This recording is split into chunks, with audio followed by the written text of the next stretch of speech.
Muy bien. Tarbo entonces estaba peinado, pero el corte de pelo nuevo. ¿Está bien, Anita María? ¿Está bien? Muy bien. Comenzamos entonces el programa desde el escenario del Poder Stock disponible vía X, las conversaciones necesarias del Chile que estamos haciendo entre todas y entre todas. Y nuestro primer invitado quiere ser gobernador por la región metropolitana. Se le conoce como el abuelo. Yo creo que la primera entrevista que da así en televisión en profundidad para saber qué es lo que piensa, ¿no? ¿Qué Chile también quiere y qué se espera en la gobernación a cargo del abuelo, de don Pablo Maltés, del Partido Humanista? Le damos la bienvenida a Pablo. Muchas gracias. Una conversa entre periodistas, le decía yo que íbamos a tener, ¿ah? Sí, pues somos periodistas ambos. Oye, muchas gracias por la invitación. Oiga, ¿se acostumbró usted, Pablo, ya que le dijeran el abuelo, ya, ¿no? Por su relación con Pamela Giles. En realidad yo, además, soy abuelo. hace bastante tiempo. Con 6 hijos tiene, ¿verdad? Tenemos 6 hijos y 2 nietos. Mira. Uno ya casi preadolescente y la otra una guagua chica todavía. Y 6 hijos, efectivamente. Te agradezco la invitación, de verdad. Yo soy un seguidor de Stock Disponible y antes de tus otras aventuras también. Sí, gracias. Tienes la Pamela te quiere, la diputada Pamela Giles te tiene mucho. Con Pamela nos conocemos mucho tiempo, de N y otros más, otros derroteros periodísticos. Usted también conoce hace mucho tiempo a Pamela Giles, ¿o no es desde ahora nomás? También, ¿no? Los vericuetos políticos lo hicieron encontrarse muchas veces, ¿verdad? Sí. En realidad con la Pamela nos conocemos desde la época en plena dictadura. En la lucha antidictatorial, pues. Ahí nos conocimos. Ambos formábamos parte de esta lucha en lugares, básicamente en la clandestinidad. Tuvimos un trabajo activo. Conozco yo el compromiso de la Pamela a fondo, digamos, de todo ese periodo. Ella era periodista, ella estaba en la escena pública, en las revistas Análisis, Causa, etcétera. Había estado en el boletín de la Vicaría de la Solidaridad, etcétera. Una generación muy respetable de periodistas. Claro, Pepe Carrasco. Y había un montón de periodistas que se la jugaban. Sí. Pero por otro lado, Pamela tenía un rol muy activo en otra dimensión, ¿no? Que era la lucha ya concreta, ¿no? Del antifascista. Y ahí compartimos aventuras, hazañas, penas. Formamos parte. Pero estamos hablando de hace 40 años más o menos, o del 80 más o menos, 1980 y tanto. Del 80 y algo, años. Del mediados de los 80, hace 35 años. Perfecto. Pablo, usted comienza en la izquierda más dura, ¿no? Fue del MIR. En su periodo era un adolescente todavía, ¿no? Cuando en el gobierno de la Unidad Popular usted era del MIR. Efectivamente. El MIR tenía el Frente de Estudiantes Revolucionarios, que éramos los estudiantes de la media y de la universidad. Entonces había un movimiento de campesinos, había un movimiento de trabajadores, distintos frentes. Claro, exacto. Los partidos tradicionales tenían las juventudes y el partido, el MIR tenía esta estructura. Entonces yo formaba parte del FER, estudiaba en un liceo público, en el Astarria, y nos agarró ahí una separación de mis papás, nos cambiamos de casa con mi mamá y vino el golpe. Y nos salvamos porque la militancia del FER en el Lastarria fue. Y mataron niños de 11 años, 12 años hacia arriba, hay unos incluso menores. Sí, yo tengo un compañero desaparecido, compañero curso, de colegio. Yo creo que yo estaba en octavo, primero medio, él debe haber estado en segundo medio. 15 años, 14, 15 años. Sí, efectivamente. Y luego nos tuvimos que ir de Chile. Mi papá. Disculpe que lo interrumpa, pero usted se fue a estudiar ahí al Liceo 14, que está en Los Espejos, con Gran Avenida, donde estuvo Alejandro Guiller y Mario Desbordes. Claro. ¿Qué piensa usted? ¿Qué piensa de ello? ¿Qué piensa de Mario Desbordes, por ejemplo, que compartió usted colegio con él y la derecha, que él quiere impulsar antes que nos vayamos al exilio? Aprovechar un poco ese tema, ¿no? Sí. Yo creo que Mario Desbordes es un tipo interesantísimo. Yo le sigo la pista hace, 12 años atrás. Me pareció una revelación que en el mundo de la derecha surgiera un personaje de esas características. Un señor que no tiene nada que ver con la oligarquía y que era bastante lúcido.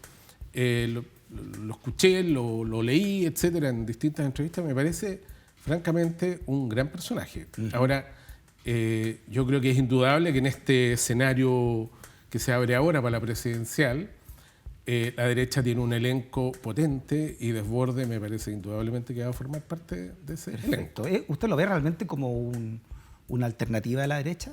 ¿Una alternativa distintiva de la derecha que, por ejemplo, comandó el golpe y que sigue representada en el Parlamento de alguna manera? Sí, a mí me parece, tiene ciertos matices, Mario Desbordes. A mí me cae muy bien. Y lo evalúo bien, es un político hábil y tiene todos estos atributos que mencionaba antes. Pero sin embargo tiene un dejo, no sé si es de formación por esto de haber sido policía, pero tiene un dejo ahí que yo creo que sería bueno que lo escofinara. Primero lo escofinara y después lo limara, porque se le sale un poco eso que yo creo que es la única pifia verdadera que tiene. O sea, yo no comparto en términos ideológicos su mirada del mundo, por supuesto. Pero a estas alturas del partido, en que estamos en el juego democrático y que hay que mirar con espíritu crítico, pero también con espíritu constructivo al conjunto, a mí me parece que es un gran aporte. Muy bien. Yo le bajaría un poquito el tono a lo represivo. Lo militar, dice usted, lo policial, la historia policial. Mire, ya tenemos una foto suya para que vayamos viendo la historia de Pablo Maltés. Esta, por ejemplo, Pablo, que está muy chiquitito aquí, mira, estas son sus papás, me imagino. ¿Cuál es usted de los dos niños ahí? Mi papá me tiene a mí en su regazo, digamos. Y mi papá se llamaba Juan de Dios Maltés. Está mi mamá, se llama Zlato Viskupovic, su familia es croata. Y el que está al lado es mi hermanito, mayor que yo, 2 años, que se llama Juan de Dios también, igual que mi papá. Ellos dos se conocieron, mi mamá estudiaba Derecho en la Católica, mi papá Derecho en la Chile, se conocieron jóvenes. Y luego formaron esta familia. Mire, ¿dónde están ahí? ¿En qué parte? Ahí estamos, fíjate que recién llegando a vivir a un edificio en la población San Joaquín, que era nueva, recién construida, y nosotros vivíamos, en Providencia, en Armando Molina, con mis abuelos, y ellos decidieron, porque ellos eran gente de izquierda. Mi papá era socialista y mi mamá era filocomunista, no militó nunca, pero trabajó arduamente en las campañas de Salvador Allende, en todas. Y como opción de vida se fueron y se compraron departamentos. Pero eso es muy loable, disculpe, pero que habla de un Chile también que tenemos que recuperar. Ellos, abogados, ¿no? Una de la Católica, otro de la Chile, se pueden ir a cualquier parte y se fueron a una población a vivir recién construida en San Joaquín. Y era una población era esta idea de la ciudad integrada, ¿no? Yo recuerdo en el mismo edificio en el que vivía yo, por ejemplo, en el otro extremo vivía el Paco Ribano, un dramaturgo, un escritor que había sido Paco, así como fue un gran dramaturgo. Claro, y se dedicó, bastante fascista, hay que decirlo, Luis Ribano, pinochetista, pero en esa época era un joven que se había rebelado ante la situación esta interna de Carabineros, que él no estaba dispuesto a vivirlo, y se dedicó a la escritura y a la dramaturgia en particular. Él vivía en un lugar de ese edificio. Y vivía gente muy distinta. Por ejemplo, el que fue secretario general del Partido Comunista, Víctor Díaz, vivía muy cerca, creo que era en una casa. Mira. Había gente, era un espacio de integración de gente muy distinta. Perfecto. Y eran unos edificios construidos, no me acuerdo, porque tuvo la Corporación de la Vivienda, la Corvi, creo. Y había escuelas. Edificios de verdad, ¿no? Sí, unos edificios que todavía están en pie. Claro, no son como los de ahora, que son puras pelitas de cebolla. Sí. Y su familia entonces, y usted, estamos en el exilio, golpe de Estado, se quiebra su familia además, se separa su papá con su mamá. ¿Dónde se fue? ¿Cómo vivió el exilio?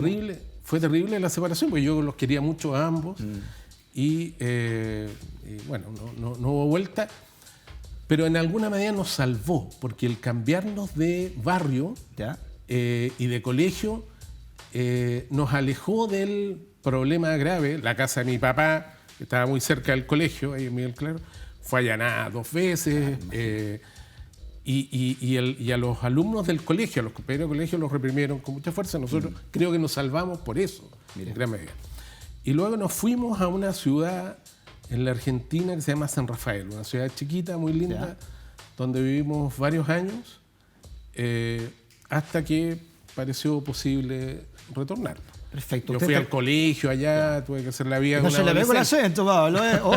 No le da por hablar como argentino. Y los asados, aprendió a hacer buenos asados, por lo menos. No, de la cultura argentina tengo, no sé, era el único adolescente chileno. Cuando volví a Chile. Porque me contaron que tuvo un restaurante, que le gustó la gastronomía, le gusta. Sí, y en ese restaurante teníamos efectivamente carnes argentinas. Carnes argentinas y carnes uruguayas. Aprendí de la cultura argentina cosas maravillosas. Yo, en realidad, adoro a la Argentina, a los y les argentinos. Creo que es maravilloso. Ya, termina su estudio en la Universidad de Buenos Aires, vuelve a Chile, ¿verdad? Sí, vuelvo, tengo que dar exámenes libres en Chile porque no había reconocimiento. Hoy en día estábamos en dictadura todavía cuando volví. Luego entramos a la Universidad de Chile juntos con mi hermano a la Facultad de Filosofía, que estaba en el Pedagógico, y justo viene el renacer, la primera rebelión estudiantil 82-83 comienzan las protestas. Sí, y estábamos recién en primer año y nos expulsaron, exoneraron a una profesora del Partido Comunista, Malva Hernández, que era mamá de un detenido desaparecido, y nos dolió en el alma. En ese periodo en el Pedagógico había gente como Pepe Out y otra, que después fueron políticos de la Concertación, la mayoría. Sí, y votaron para todos lados. Pero en ese momento éramos todos luchadores antidictatoriales. Oiga, Pablo, disculpe ya, pero... Y nos echaron, perdón. Sí, termina usted entonces en el Frente Patriótico Manuel Rodríguez y ahí conoce a Pamela Giles por primera vez. Sí. Ahí no pasó nada, ustedes eran... O ya se... Bueno, la verdad, hay que ser franco, la verdad es que a mí ella me fascinó.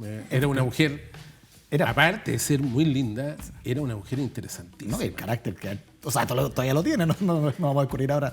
Pero era una mujer divertida. Sí. En todo este clima, la oscuridad de la represión, del tener que actuar en la clandestinidad, encontrarse con alguien así, era como que floreció el espacio que evidentemente siempre era un poco cerrado, un poco al margen, y a mí me encantó. Y de hecho le tomé una foto, fue algo más que simplemente conocernos, la verdad. Espérese, levemente. No me diga que es verdad, lo de la foto desnuda. ¿Usted le tomó una foto desnuda? Sí. Y la encontré hace poco, que es una foto tomada con una cámara, una Zenit, de esas cámaras soviéticas. Y encontré la foto y encontré el negativo. ¿Y cómo fue ese? ¿Cómo la convenció? Después de mucho tiempo. ¿Cómo resultó eso? No me costó tanto. hay que ser franco. La verdad es que no me costó tanto. Ahora dicen que está media movida, a usted le llegaba a temblar la cámara cuando le tomaba, ¿no? Sí, era en realidad una foto muy linda, una foto desnuda.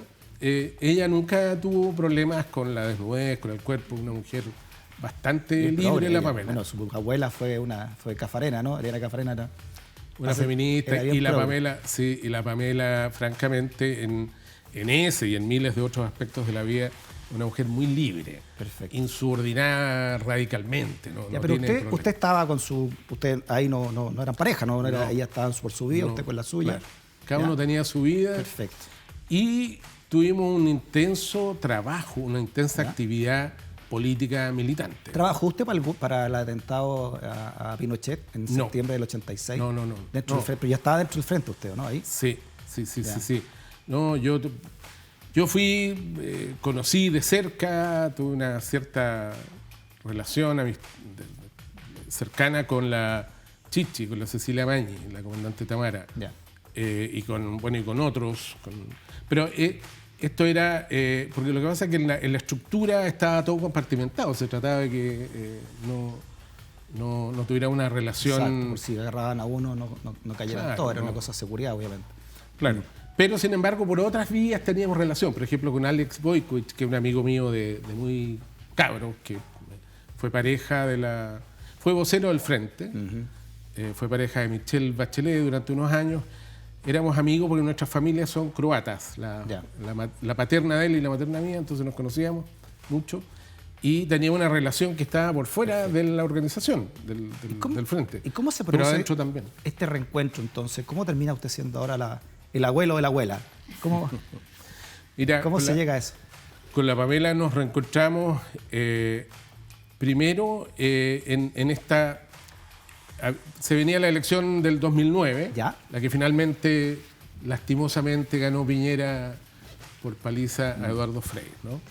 Y previo a esto, en el 2008, 2009, yo tenía un restaurante, 2007, 2008, ¿Ya? Teníamos un restaurante y nos encontramos con Alex Boykovich y Pamela Giles. Nos reencontramos y estuvimos comiendo varias veces en el restaurante y se nos ocurrió que en realidad esta presidencial iba a ser una lata con los candidatos que habían y que la izquierda tenía un escenario como este. Requiere una primaria amplia, completa. Y ahí nace la primera candidatura presidencial de Pamela Giles. Ahí intentamos, claro, los tres, y ahí se sumó más gente, armamos un comando que funcionaba precisamente en el restaurante. Tuvimos ese primer encuentro, desarrollamos ahí algunas actividades. Yo fui como jefe de campaña de la candidatura prepresidencial de la Pamela y luego no nos volvimos a ver hasta que nos encontramos en un programa de televisión. ¿Ya? Me invitaron a ser panelista de un programa que se llamaba En Portada, ¿Ya? que era de la productora Brodais de De de Rodrigo Danús, claro. Y la red era ese, ¿no? En la red. en UCB, En UCB. que ahora se llama TV+. Perfecto, ya. Entonces había un panel, un programa de farándula, de espectáculo, Ya. y le faltaba un periodista con unas características y Francisca Correa, que me conoce, me invitó. Ya, la Francisca Me Correa. convocó. Perfecto. Y estaba Pamela, estaba Italo Franzani, el Huevo Fuensalida y otros más. Buen lote ya. Ahí usted, Y ahí nos reencontramos. Mira, del frente Patriótico Manuel Rodríguez se reencuentran en este programa de la tele. Sí. Y fíjate que luego, de un tiempo ahí en ese programa, nos volvimos a encantar. Le volvió a sacar fotos. Término. Ya no le saqué fotos. Le hacía pintura ya. Oiga, Pablo, ¿y cómo ha sido su trayecto hasta ahora? ¿Qué se siente vivir con una mujer con tanto carácter también como Pamela y tanta exposición mediática además, ¿o no? Sí. Yo estaba viendo ahora de Queen, no sé si ha visto la serie de Queen, el príncipe consorte, su trabajo es apoyar a la reina, pero usted decide ahora, además de que todo lo que la apoya, ya lo ha dicho públicamente, ¿no? Ad honorem, si no fuera por su ayuda, no, ella no podría hacer todo lo que hace en el Congreso, lo ha dicho Pamela Giles. ¿Qué significa ahora saltar a la primera línea política, ¿no? Querer ser gobernador de la región metropolitana? Sí, mira, respecto a lo primero, efectivamente mi rol, y esto es algo que hemos acordado desde hace muchos años, que somos una pareja, una pareja política, somos compañeros de lucha, somos amantes, pero está claro que en relación a la postulación de Pamela al Congreso, ¿Ya? para definir eso no tomamos acuerdos. Entonces el rol evidente, ella iba a ser la parlamentaria y yo sería su jefe de gabinete. Ya. Y yo he tratado de cumplir eso a la pata de la letra y me he preocupado de todos los aspectos que tienen que ver con eso, ¿no? Hemos preparado proyectos de ley, hemos trabajado las relaciones políticas, etcétera, todo en relación a la sociedad civil, etcétera, todo lo que tiene que ver con eso. Ahora, estando en estas funciones, la Pamela en la Diputación y yo como jefe de gabinete, se generó esto de que se venía la elección de gobernadores de la región metropolitana, que es una cuestión inédita en la historia. Claro. La posibilidad de que por fin se descentralice y se desconcentre un poco el poder a un nivel que todavía es precario, pero me parece que es un paso suficiente para avanzar. Y no me pareció a mí primero, y luego lo conversamos, y ella estuvo también de acuerdo en que hay que tratar de incidir más concretamente. Perfecto. La gobernación va a ser un espacio ejecutivo con pocas atribuciones, debería tener muchas más, pero es un espacio donde se pone en juego la capacidad de ejecución y de articulación y de coordinación, y creo que eso es algo indispensable hacerlo. Perfecto. ¿Alguna vez usted lo invitaron a estar en la primaria del Partido Humanista que se hizo de la oposición, al menos No. entre los sectores de la ex Concertación y el Frente Amplio? Sí, fíjate que, Freddy, que es interesante esta pregunta, porque Nosotros tuvimos el Partido Humanista. El Partido Humanista es un partido francamente muy, muy libre, un partido poco estructurado así en términos de lo que es tradicional en la política, que son partidos muy férreos. ¿Usted milita o va por independiente apoyado? No, ¿Usted milita en el Partido Yo soy Humanista? militante del Partido Humanista de hace casi 4 años. Perfecto. Tuvimos una ronda de conversaciones porque nos hemos preocupado de poder tener relaciones políticas con todo el mundo para generar una correlación de fuerzas suficiente para disputar, por ejemplo, las alcaldías, las gobernaciones y la presidencia. Nosotros tuvimos una ronda de conversaciones con todas las direcciones de todos los partidos de la oposición y a todos les planteamos exactamente lo mismo. Primarias para alcaldes, primarias para gobernadores y primaria presidencial. Cuando nombramos la presidencial, como que empezaron a atragantarse un poco. Porque Pamela está muy bien en la encuesta.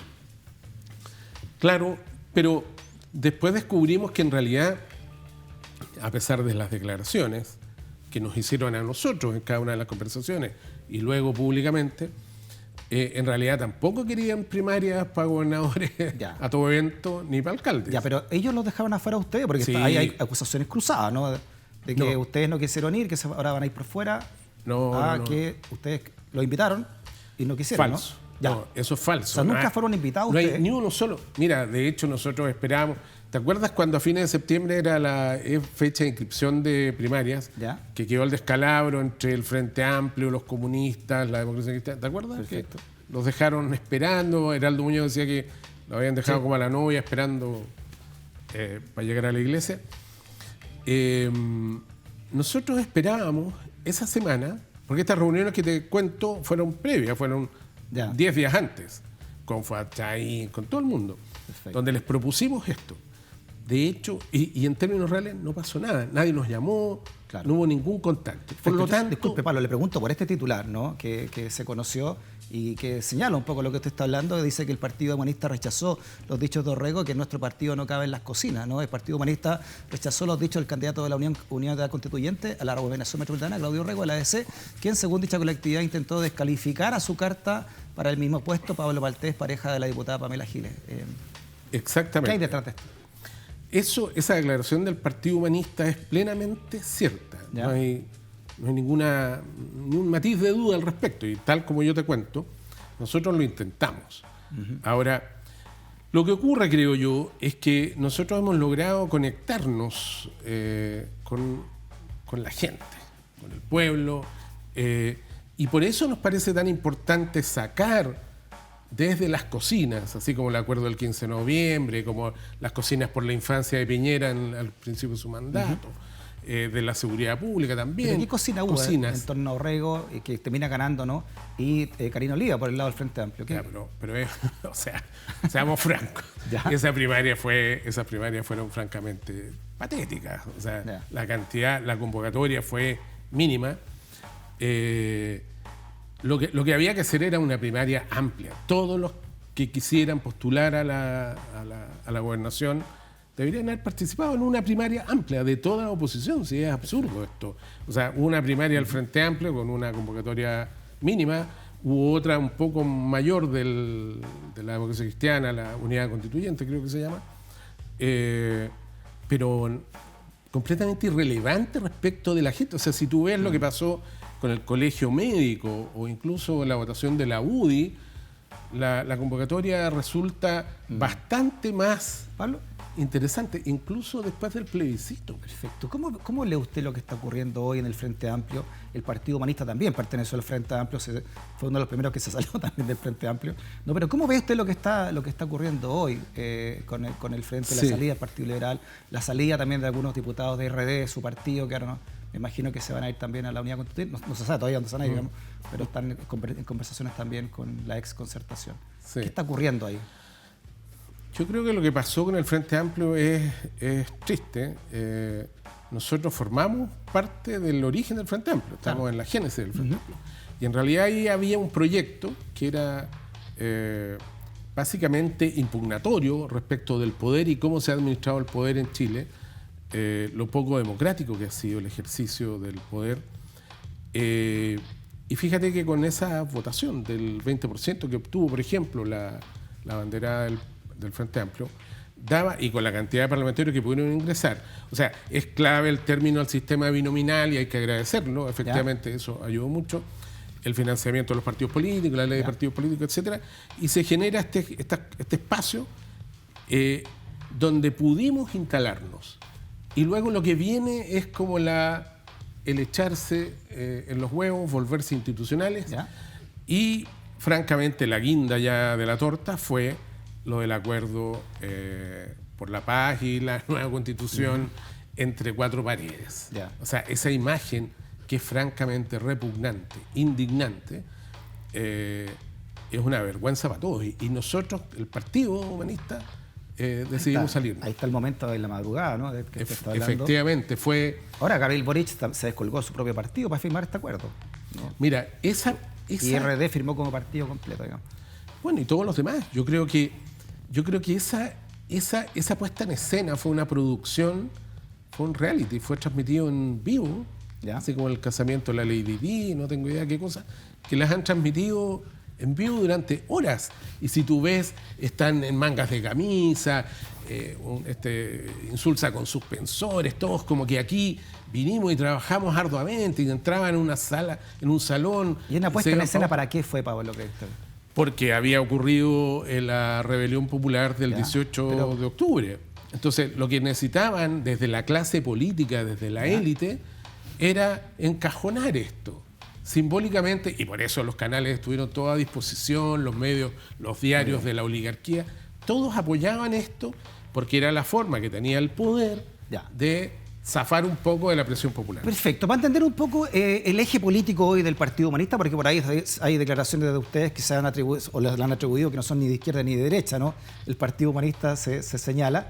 Pablo, si Pamela Giles, como candidata presidencial del Partido Humanista, es invitada a una primaria de la Unidad Constituyente, Partido Radical, DC, PPD, PS, etcétera, y por otro lado se le invita del Frente Amplio a una primaria, ¿con cuál de los dos frentes se sentiría más cercano hoy el Partido Humanista para hacer esa convocatoria? No me lo conteste, esto es como en la tele, Pablo, ¿se acuerdan? Sí. Vamos a hacer una pausa, seguimos hablando con el abuelo, con Pablo Maltés, candidato a gobernadora por la región metropolitana. No te vayas de la cinta. Muy bien, seguimos con Pablo Maltés conversando en Vía X. Estoy disponible en el escenario del poder. El abuelo. El abuelo. Ya, yo le decía, Pamela Giles la invitan a una primaria presidencial, pero la invitan por un lado de la exconcertación, ahora llamada Unión Constituyente, para el Partido Liberal y otro. O el Partido Liberal no se mete, ¿no? Estoy adelantando algo. Y por otro lado la invita el Frente Amplio, ¿no? Su antigua casa. Sí. ¿De qué proyecto se siente el Partido Humanista hoy más representado? En esas condiciones, ¿no? Y en esa definición política, además, programática. Mira, lo primero que hay que decir es que Pamela, en realidad, no es candidata presidencial. El partido le pidió que fuera su candidata. Y eso está por verse. Pamela no ha tomado la decisión. Está punteando la encuesta, me imagino. Por eso estamos hablando de tema hipotético nomás, Pablo. Pero las encuestas pero las encuestas son las encuestas nomás. No, hay que ser realista en ese sentido. Creo que hay que observar cómo se desarrolla esto. O sea, a mí me llega mucha información. Yo no he hecho ninguna encuesta, pero me llega información, encuestas que hace todo el mundo, la derecha, etcétera, donde Pamela aparece. O sea, si en las encuestas del poder ya aparece, creo yo, es porque es como ver la punta del iceberg. Ya, pero por ejemplo, esta encuesta, digamos la de Criteria, que fue una encuesta que le fue muy bien. Mire, y ahí, esta fue la encuesta del 7% de Piñera. Mire, ¿quién tiene la capacidad de lograr los acuerdos políticos que el país necesita hoy día? Mira, la capacidad de lograr acuerdos, y con un 32 puntea Pamela Giles liderando esta encuesta, ¿no? Lejos de la vida. Y esta, por ejemplo, tiene la capacidad de implementar la nueva constitución que surja de la Convención Constitucional. Nuevamente, Pamela Giles lidera esto, superando incluso a Daniel Jadue, alcalde de Recoleta. Sí. Por esto, ¿no? Tiene la capacidad para reactivar la economía, y aquí también sale en un segundo lugar, ¿no? Muy después del candidato de la derecha, de Joaquín Lavín. Igual que Jadue. Y empatando con Jadue. Y por último, tiene la capacidad de responder las demandas expresadas por la sociedad del estallido. Y esta 39, mira, esta es la que más refleja, ¿no? El estallido social, la que más se siente cercana a lo que ocurrió con las demandas del estallido social. Por eso. Pero no me la tire para el córner, por Pablo. Sí, no se me ponga periodista para la cosa. Yo le pregunté entre uno y otro, coalición. No, mira, o sea, respecto del Partido Humanista y respecto de lo que nosotros creemos también de fondo, sinceramente, es que tiene que ser unitaria. O sea, no es posible enfrentar una competencia presidencial si no es unitariamente. Por lo tanto, el escenario A o B que tú planteas a mí me parece que es francamente un suicidio. Yo creo que lo que necesitamos es una primaria amplia de toda la oposición. Por eso le digo, pero no habiendo esa primaria, no existiendo esa primaria, a eso me refiero, ¿no? O sea, mira, seamos francos. Así como vamos hasta aquí, si Pamela aceptara, quisiera ser candidata, es evidente que ninguno de los dos bloques la está convocando. Yo hoy día leía en la mañana una entrevista a Guillermo Tellier, presidente del Partido Comunista, en que la ningunea diciendo que esto fue, no sé, algo pasajero. Si lees lo que ha dicho Insulza, el mundo del Partido Socialista, Heraldo Muñoz, etcétera, todos generan respecto de esta posibilidad solo descalificación. Hablan de populismo, etcétera. A mí me parece increíble porque yo creo que la única que se ha conectado, y eso es lo que se ve, por ejemplo, en estas láminas de las encuestas que tú mostrabas, la única que ha tenido una conexión real con la gente es Pamela Giles.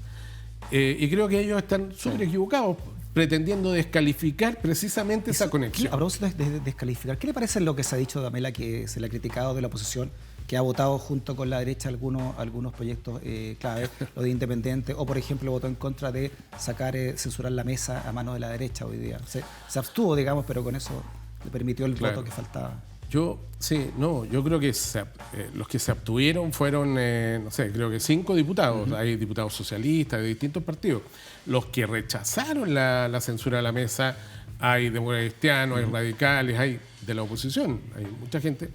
Porque efectivamente esa censura estuvo mal planteada. Lo que hubo ahí fue un intento de una cocina, lo mismo que han realizado en otros momentos. Hubo un intento de una censura hace 3 semanas antes también, y que también fracasó, porque está todo mal. Operan de un modo que es el de los cocineros, y por la vía de la presión pretenden resolver una cuestión que es injusta además, porque no había razones para hacerlo. Fíjate que si uno piensa cómo fue la gestión de la presidencia, la primera presidencia de Maya Fernández, luego la de Iván Flores, en relación a todo el proceso legislativo, en relación con el Poder Ejecutivo, efectivamente hemos tenido más logros en este último tiempo. Que una cuestión, uno dice, qué raro, porque la preside la mesa, la preside la derecha, pero se ha generado... ¿En manos de la derecha han tenido más logros que presidido por oposición? Por ejemplo, la ley antibarricadas, una ley represiva, que la firmó, por ejemplo, Jackson, votaron a favor Jackson, Boric. Y se disculparon después que la firmaron. Sí, más o menos. Pero un montón de gente votó a favor de esa ley, desde la oposición. Eso fue en el periodo de Iván Flores. Todo el paquete de leyes, cuando Piñera se aterró el 18 de octubre, el 19, fíjate que Iván Flores convocó a la Cámara a sesionar el domingo 20. Y ahí...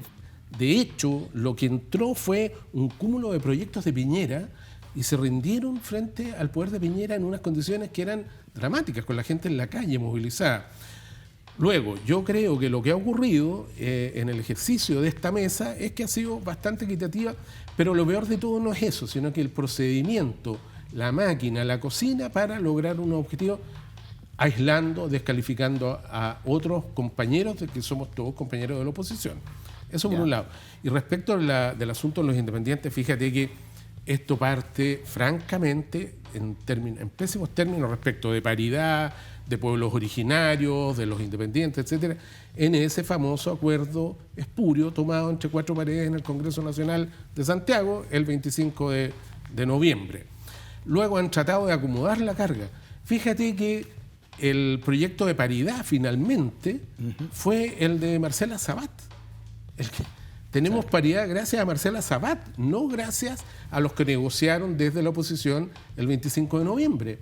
Y respecto a los independientes, lo que aquí intentaron hacer es, Pamela jamás votó en contra, de hecho apoya a independientes y ha levantado la mayor cantidad de independientes posible a la constituyente. Lo que trataron de hacer es un chanchullo para que los independientes se sumaran a las listas de los partidos políticos. Todos sabemos lo que ocurre cuando los partidos políticos roncan y se alían con los... Si los independientes pueden ir, pueden formar listas, etcétera, y se pueden sumar a los partidos. De hecho, nosotros, el Partido Humanista, tiene abiertas las puertas, el Partido Ecologista Verde tiene sus puertas abiertas a los independientes. ¿Ustedes son un partido de izquierda entonces hoy? ¿Se definen como un partido de izquierda? Por supuesto. El Partido Humanista ha sido, es y seguramente va a seguir siendo de izquierda, verdaderamente de izquierda, no en el eslogan, hablando en serio. Tenemos, o sea, hay un desempeño, hay una coherencia del Partido Humanista a lo largo de los años que... Y ahora que se ha clarificado más el Frente Amplio también, que están quedando realmente, parece que los que se sienten más de izquierda, me imagino, ¿no? O dentro de esa nomenclatura, se lo pregunto también, ¿no? ¿Ustedes volverían al Frente Amplio si fueran invitados? Yo creo que lo que se requiere es, o sea, tenemos la mente abierta, no somos dogmáticos, ni sectarios, ni cerrados. Yo creo que tenemos las puertas abiertas para unirnos con todo el mundo. De hecho, en el Congreso hemos trabajado incluso sumando gente gobiernista, por ejemplo, los proyectos de los retiros de las AFP, que además te cuento que estamos ingresando el tercer. ¿Ya está ingresando el tercero ya? Por supuesto, porque en marzo se viene y el gobierno no reacciona. ¿Y van a estar los votos de la derecha también? No reaccionó uno. No sé, tendremos que ver. Yo creo que lo que demostró Pamela en la gestión durante estas dos retiros es que tiene la capacidad para articular, tiene la capacidad para negociar. Eso que decía en la lámina, ¿no? En la encuesta Criteria. Perfecto. Y creo yo que lo que hemos demostrado es tener una voluntad amplia, unitaria. Y en ese sentido, bienvenidos todos. Somos partidos chiquititos, pero tenemos coherencia y somos peleadores. Chiquitito pero peleador. Como esos gallitos de pelea, ¿acaso, no? Oiga, Pablo, mire, esa es su cámara. Me gustaría que se despidiera también con su proyecto de la gobernación en un minuto. ¿Qué le diría a los votantes de la región metropolitana por qué tienen que votar por usted en abril? Perfecto, gracias, Freddy. Mira, el eje, los ejes de la gobernación son la lucha frontal al narcotráfico. Es dramático lo que estamos viviendo. Si tú vas a Melipilla, al Huea, a María Pinto, a Curacao, a donde vayas, y para qué decir en el entorno de la ciudad de Santiago, las comunas que están en el casco urbano, el problema del narcotráfico es dramático. Perfecto. Es terrible. Tenemos que hacer algo ahí en concreto, tenemos que trabajar porque las mujeres, los niños de la tercera edad tengan una región decente donde vivir, que no sufran acoso, no sufran malos tratos, etc. Y por otro lado, creo que el problema del transporte es otra cuestión que es acuciante. Tenemos que resolver trenes, metrotrenes, sistemas de transporte adecuados para las largas distancias que hay que recorrer dentro de la región. Pero por otro lado, porque fíjate que se hace énfasis en la ciudad, y yo creo que la región metropolitana, evidentemente, no es solo las comunas que conforman el anillo. Son más de 50 comunas. Pero por supuesto, y hay lugares que tienen dramas con el agua, zonas de sacrificio como el Cajón del Maipo, etc. Queremos trabajar con el candidato a gobernador humanista de Valparaíso, el metrotren, o sea, el tren rápido a Valparaíso que conecta las dos regiones. Ahí están las prioridades y para eso vamos a trabajar. Y por eso digo que me consideren como su mejor opción. Pablo, en nombre de todo el equipo, muchas gracias por esta conversación. Gracias. Que le vaya muy bien. Saluda a Pamela también en la casa. Muchas también gracias. Fue compañera nuestra hace mucho tiempo aquí como panelista de Stock Disponible. Sí. Así que le mandamos también un cariño. Que esté muy bien. Muchas gracias.